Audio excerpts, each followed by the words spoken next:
Hello class.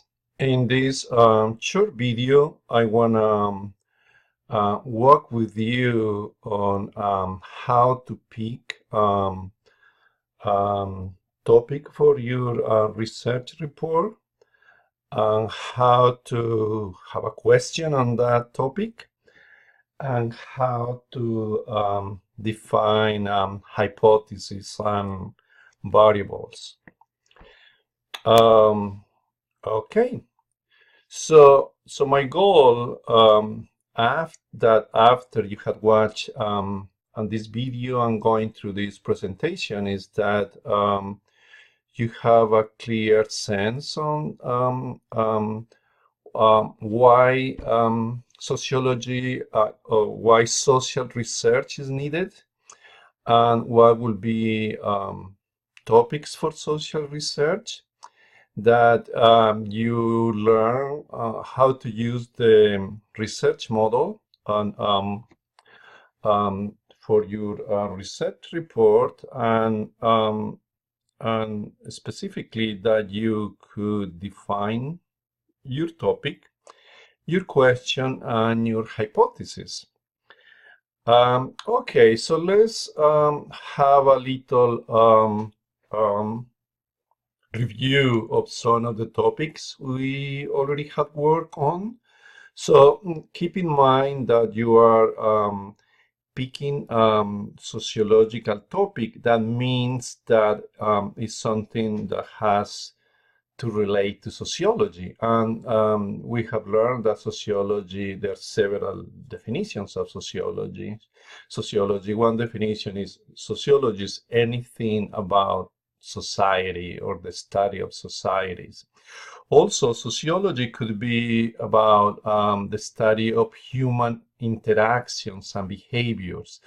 Um, and another one could be the study of groups within society. And also, don't forget that when we talk about sociology, we also discuss about how people get influenced by society, how people get influenced by other people, by the interactions with other individuals, but also with groups. So the other topic we should review here is the sociological perspective. And don't forget that when we talk about the sociological perspective, we are talking about how people get influenced by society. In other words, like how what people are is shaped by society. Again, here is we go back to the idea of how people get influenced by other people, or by and large by society. Also, when we talk about the sociological perspective, I want to mention here that we here also could use the three sociological theories or three sociological perspectives to look at social problems. Remember, symbolic interactionism refers to sociology issues at a micro level. For instance, to individual interactions, face-to-face interactions, like how small groups get influenced by people. For instance, we could talk here about like behavior in a classroom, or relationship between parents and children, and so on. Also, from a functional point of view, which is macro, so that here we can talk about how the economy influence inequality in a society, or how the economy influence poverty, and so on. And from a conflict theory point of view, remember that is the role that the people who are in positions of power, people who are in control of social institutions like the political system, like the economy, the healthcare, education, how they use those, how they use that power not to benefit the majorities, but in most cases to benefit themselves and the people who are close to them. So here we talk about like the political and economic elites who holds most of the power in the country versus the majority. Now, so we cannot forget that sociology is a science, and the main role of sociology is to explain why social things happens. So it tries to make generalizations to, to explain social problems. Okay, let's go to the matter. Why do we need sociology, sociological research? Often we assume that we know things that actually we don't know. Sometimes we believe that what is common sense or what is a guess is truth and actually is not. So in general, the purpose of doing social research is going beyond common sense. Basically, is to find the facts behind social problems.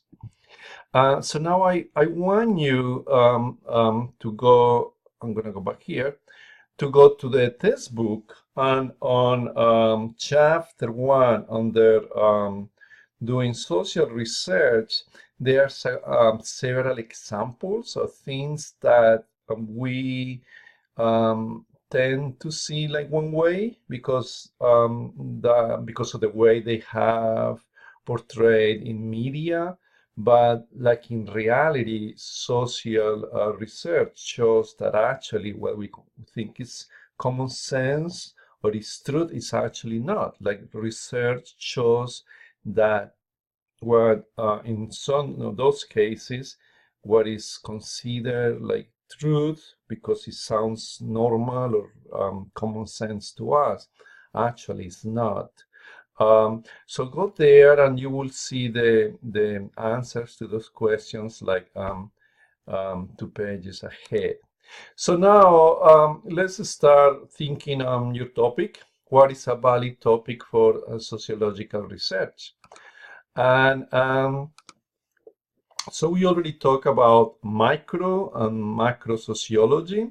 So macro sociology, when we talk about macro sociology, we are looking at the big picture of society, like the big social structure, how society is organized, what sense makes like the economy, the political system, the justice system, the military, the science and technology, education, healthcare, and so on. So, so then from this point of view, so you can have and I advise you to start with a very broad topic. Like for instance, you are curious to learn about something about social class. So then your very broad topic is social class. Or you are interested on something on poverty, or something associated with the government, or something associated with gender, sex, or sexual orientation, race, ethnicity, culture, and so on. From a micro sociology point of view, and here we are talking about like interactions at individual level or small groups interaction. For instance, why like general topics, these are examples of general topics. For instance, child abuse, rape, domestic violence. For instance, also like social media in general could be a good topic. Social media, body image, drug abuse, and so on. So in general, those are very broad, but that's how we begin doing social research. So let's see what is next here. So here is the research model. This is actually also known as the scientific method. This means this is what any academic who's going to do research, and this actually applies not only to social sciences, but also to natural science. Only that in this case, we are going to use it from a social science point of view. So whenever we are going to do research, we start from, just selecting a very general topic. So then we define a problem. So in other words, what is the problem associated with that topic? And for the paper, for problem definition, I want you to have a very specific question, and then we are going to go over that. Then once you have defined the problem, so you review the literature to learn what has been done on that topic, what others have done. Like for instance, if you have a question, to see if the question has already been answered, and so on, then you need to formulate a hypothesis. This is when you say, okay, this is the problem. This is how I think what is happening. Then you pick a research method to figure out how to apply the hypothesis, how to test the hypothesis. Then you collect the data and analyze results, share them, and so on. For the case of the research report, you're going to work on steps 1, 2, 3, 4, 5. Then I'm going to show you how you're going to do that. So how, again, selecting your topic. In this case, I advise you to look for something you are curious about. It could be a topic that you have heard on the news. For instance, you have heard a lot about supremacists, white supremacist groups. So maybe you don't know that much about that. So you may want to learn about those groups. Or you might have been heard talking a lot about climate change and how people influence climate change and so on. Or anything that you have been interested on, something you already have a knowledge, but you want to go deeper into the topic. Also, I like sometimes students have used topics that relate to their future career. For instance, I have done nursing students done interesting research on issues associated with their field. For instance, I was curious, once a student did a very interesting research of drug abuse within the healthcare providers, and so on. Or something, you can do something associated with crime or the criminal justice system, and so on. So in general, I want you to pick a topic that you feel you could connect with, and do not forget that should be a sociological topic. And a key to know that it's a sociological topic is that that relates to people, how people interact, and how people get influenced by other people and by society. So now here, I'm going to have example from the movie Precious.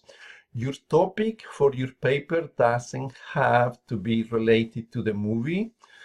Anything you want, and actually, as a matter of fact, I advise you to skim over the whole textbook to get more ideas of sociological topics, because there's a lot of topics and issues that we haven't covered so far.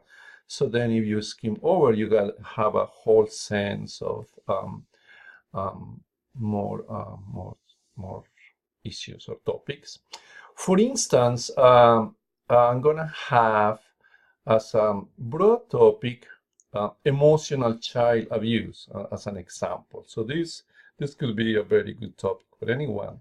Then for problem definition, I want you to have a very specific question. And the hint you can use for a good question is, what do I want to learn about the selected topic? So if the selected topic is emotional child abuse, so you want to ask yourself, why do I want to learn about child abuse? So maybe someone wanna say, oh, I wanna learn about how child abuse impacts school performance. So that's a very good question. So we can have a question, how does emotional child abuse impact children performance in school? Very good question. Now you're gonna define the hypothesis. Also, I have here a hint that gives you a good idea of how to define the hypothesis. A good way, first of all, hypothesis is like a affirmative statement. So how you can figure out what could be your hypothesis? By asking yourself this question: what is my best guess about the answer for my question? So if your question is how does emotional child abuse impact children performance in school? So what do you think is the answer to that? Do you think that is truth, or do you think that's not truth? So you can have a hypothesis could be there's not a correlation between emotional child abuse and performance in school. That could be a good hypothesis. Another hypothesis could be what I have here. There's a direct correlation between emotional child abuse and poor school performance. So please notice that a hypothesis is not a fact. It's just your guess. So this doesn't has to be based on facts. A hypothesis is, like, is for you to have clear what you need to do in order to answer your question.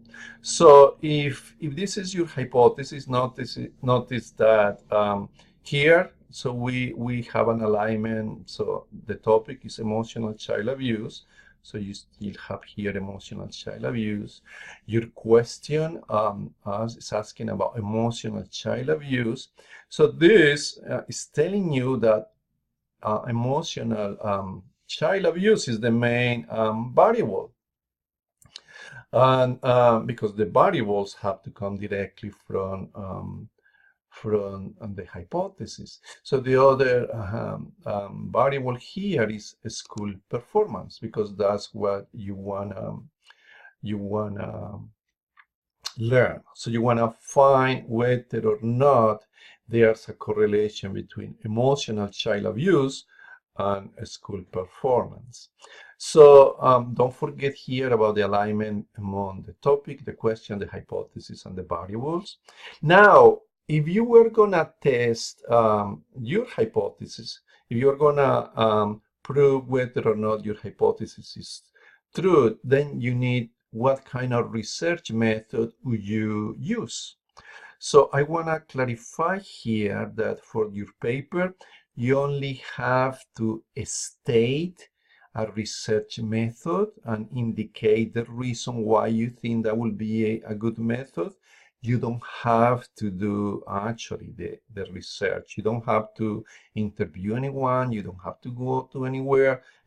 Only you need just to state. I just want you to get familiar with those research methods. So for our hypothesis and for the variables we have here, so we could think like a good way to figure out whether or not there's a direct correlation between child abuse, emotional child abuse, and school performance could be to interview social workers at school, like to figure out, for instance, that those social workers may have information about children who are emotional abuse.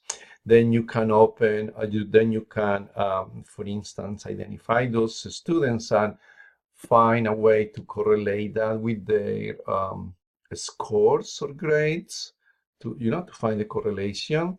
So the other possibility is to have interviews or questionnaires to adults who experience emotional child abuse during childhood, and to ask them whether or not, to find out about their how they did in school.